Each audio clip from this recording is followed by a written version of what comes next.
Let me sit with you for a moment. Just you and me, no noise, no pressure. Because what I am about to tell you is not meant to frighten you. It is meant to steady you, to give you back the calm that the world keeps trying to take. The truth is that you are living in a time when the people who prey on older adults have become quieter, smarter, and more patient. They study your habits, they study your fears, they study your kindness. But you are not powerless, you are not alone. And tonight, at this kitchen table between us, I want to walk you through the scams I see most often now. The ones designed for 2026. The ones that try to slip past your good heart and your good nature. You deserve to know the truth before someone else decides to rewrite it for you. Let me start with a story. Her name is Lillian, 78 years old. Every morning she feeds the blue jays outside her back window. One afternoon last spring, her phone buzzed with a message that shook her bones. It was a video, her grandson's face, his voice. And in a cracking, frightened whisper, he said, "Grandma, I need help. Please don't tell Mom." She pressed the phone to her chest. Her heart raced. She said later that it felt like the room tilted. That's how real it sounded. That's how perfect the resemblance was. But here is what no one had told her. It wasn't him. It wasn't even a recording. It was a scammer using a new kind of artificial intelligence that can copy a voice from a few seconds of online audio and build a moving face from a single photograph. They hadn't taken his identity. They had borrowed it, stolen it, bent it into something meant to frighten her into acting fast. This is the new frontier of fraud, AI impersonation of family. This kind of manipulation works because it does not attack your wallet first. It attacks your love. It attacks the part of you that still believes family should be protected at all costs. The call comes in with urgency, a whisper, a cry, a plea for secrecy, a strange background noise to imitate danger, and your instincts take over. But here's the truth they do not explain. If someone truly needed you, they would not refuse to let you hang up. They would not rush you into wiring money. They would not say, "Do not tell anyone." That secrecy is the signature of a scam, not a crisis. You are allowed to pause. You are allowed to call another family member. You are allowed to say, "I need a moment to think." You are not wrong for hesitating. You are wise. And the law is beginning to catch up to these impersonations. But until it does, your calm is your greatest protection. Now let me tell you about another kind of pressure. One that arrives wearing the mask of authority. A letter arrives with a government seal printed on the top. Or your phone lights up with a message claiming to be from the tax office. They tell you there is an unpaid balance, that action is required immediately, that if you do not respond, the situation will escalate. I sat with a man named Harold, 82 years old, a veteran who kept every receipt of his life neatly in a metal tin beside his stove. When he received a notice saying he owed back taxes from 5 years earlier, he panicked. He whispered to me that he felt ashamed, that he must have missed something, that maybe age was catching up to him. But here's the part I want you to hear without any doubt. Real government agencies do not threaten arrest through text messages. They do not demand gift cards. They do not rush you.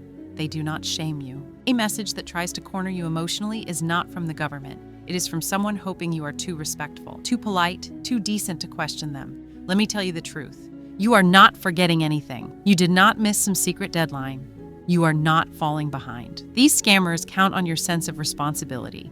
They count on the fact that you pay your bills on time, that you take pride in being accountable. That is exactly why they target you. But the law is on your side. You have the right to demand written proof. You have the right to call the agency directly using the number printed on the official website, not the number in the message. And you have the right to take a breath before responding. Fear is their weapon. Slowness is yours. Now let me take you back to a different table. A hospital room, the kind with cold fluorescent lights and too many forms. I once spoke with a woman named Carol, 76, who had just returned home after a minor procedure. She opened her mailbox 2 weeks later to find 3 separate bills. One from the hospital, one from the surgeon, and one from an anesthesiology group she had never heard of. The total was more than $1,000. But the part that weighed on her was not the number. It was the confusion. She said, "I thought Medicare covered this. I don't understand what any of these codes mean." That's medical billing fraud, a quiet trap that hides inside paperwork so dense that even young professionals struggle to understand it. Here's what I told her. The truth is that some providers count on patients not knowing what they agreed to. They count on your exhaustion. They count on your reluctance to challenge a doctor. But the law says they must show you exactly what happened, line by line, and justify every charge. You are allowed to ask for an itemized statement. You are allowed to question codes you do not recognize. You are allowed to say, "This does not look right. I need you to explain it. Many seniors pay bills they never owed simply because they feel intimidated. But once Carol asked for proof, 2 of the 3 bills disappeared. Not reduced, not negotiated, gone. She did not fail. The system failed her. And once the truth came out, she found her footing again. Now let's move to something even more painful. Because money scams do not only target your confusion, sometimes they target your hope.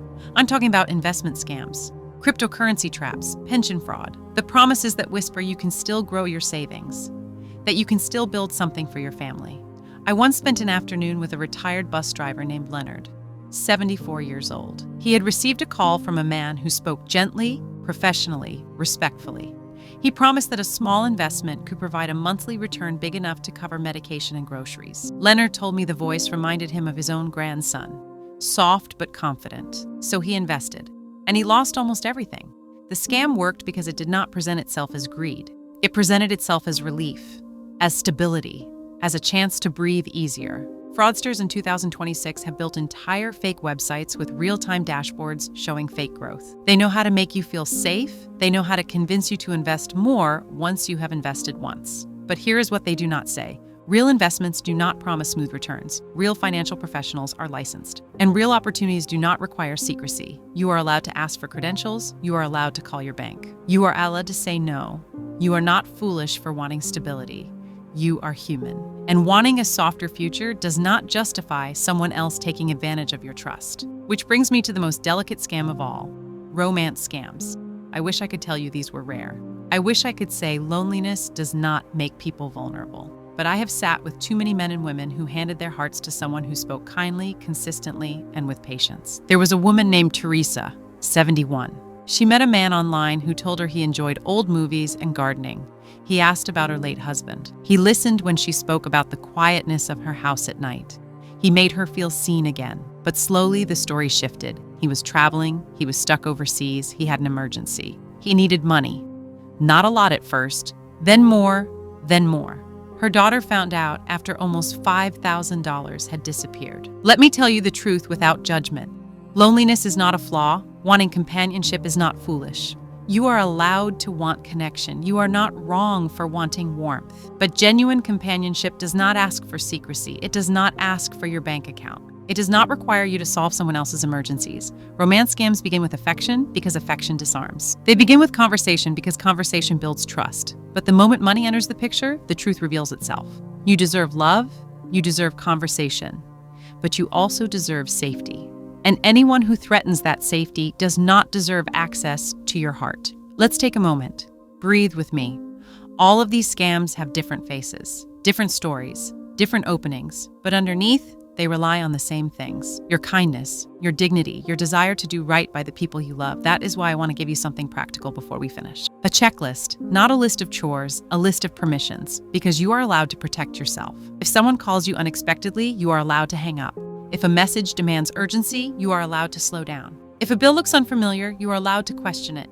If someone asks for secrecy, you are allowed to tell someone you trust. If a voice sounds like family but calls from a strange number, you are allowed to verify before acting. If a person online expresses affection, you are allowed to enjoy it without sending money. If an offer sounds too good, you are allowed to walk away. You are not being rude. You are not being distrustful. You are being wise. The law exists to protect you, but protection begins with your right to pause.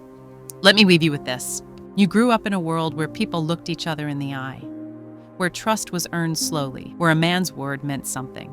This new world moves faster than it should, faster than it needs to. And scammers hope that speed will overwhelm you, but you are not fragile. You are not unaware. You have lived through more than they can imagine.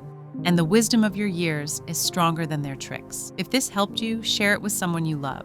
Someone who might be too polite to question a strange call. Someone who needs to hear that they are not alone in this. And if you have a story of your own, tell it. You never know whose fear you might ease by speaking your truth. Stay with me.